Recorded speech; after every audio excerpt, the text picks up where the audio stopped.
3 سبق بالکل واضح ہیں۔ پہلا سبق تو یہ ہے کہ پی ٹی آئی کو یہ واضح پیغام دیا گیا ہے کہ اس نظام سے، اس بندوبست سے، ان حالات میں اور ان قیادتوں کے ساتھ جو موجودہ نظام کو چلا رہی ہے، انہیں کچھ بھی نہیں ملے گا، اور جو کچھ وہ حاصل کر رہے ہیں وہ ایسی صورتحال میں حاصل کر رہے ہیں کہ جس کو اوائڈ نہیں کیا جا سکتا، جس کو نظر انداز نہیں کیا جا سکتا۔ چنانچہ انہیں نظام کے اندر کچھ نشستیں ایسی دے دی جاتی ہے جہاں وہ مینیجیبل نہیں ہوتے۔ یہ پہلا نتیجہ ہے جو اس کیس اسٹڈی میں سامنے آ رہا ہے۔ دوسرا جو نتیجہ ہے وہ یہ کہ پی ٹی آئی سب سے بڑی سیاسی حقیقت ہے۔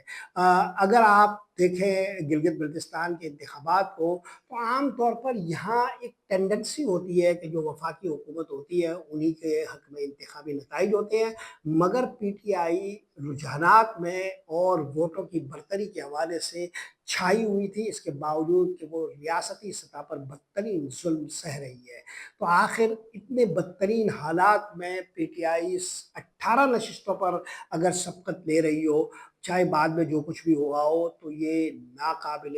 یقین معاملہ ہے۔ اس سیاسی حقیقت کو جھٹلایا نہیں جا سکتا، اور جبر کی اس کڑی دھوپ میں پی ٹی آئی کے سیاسی وجود کو نہ پگھلایا جا سکنا یہ ثابت کرتا ہے کہ مستقبل پی ٹی آئی کا ہی ہے، اور یہ بات پیپلز پارٹی بھی سمجھتی ہے اور پی ایم ایل این بھی سمجھتی ہے، اور یہ کیسے سمجھتی ہے اس کا ذکر میں بھی بعد میں کروں گا۔ تیسرا جو نتیجہ ہے وہ یہ کہ عمران خان کو عوام کی نظروں سے مکمل مخفی کر دیا گیا ہے، جیل میں ہے وہ، اور جیل میں بھی اس حال میں ہے کہ وہ اپنے پی ٹی آئی کے رہنماؤں کو ملاقات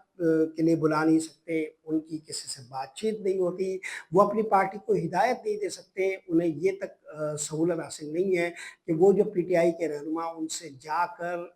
خیبر پختونخوا کی حکومت کے حوالے سے کوئی مشورے لینا چاہتے ہیں تو انہیں اس کے لیے بھی اجازت نہیں ملتی،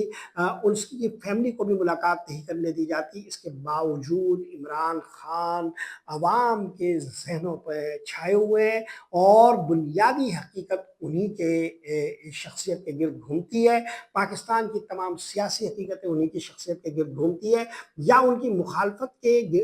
محور میں ہوتی ہے یا ان کی حمایت کے محور میں ہوتی ہے۔ یہ وہ بنیادی حقیقت ہے جسے پاکستان میں کوئی بھی شخص جھٹلا نہیں سکتا، چاہے وہ عمران خان کا حامی ہو یا عمران خان کا مخالف ہو۔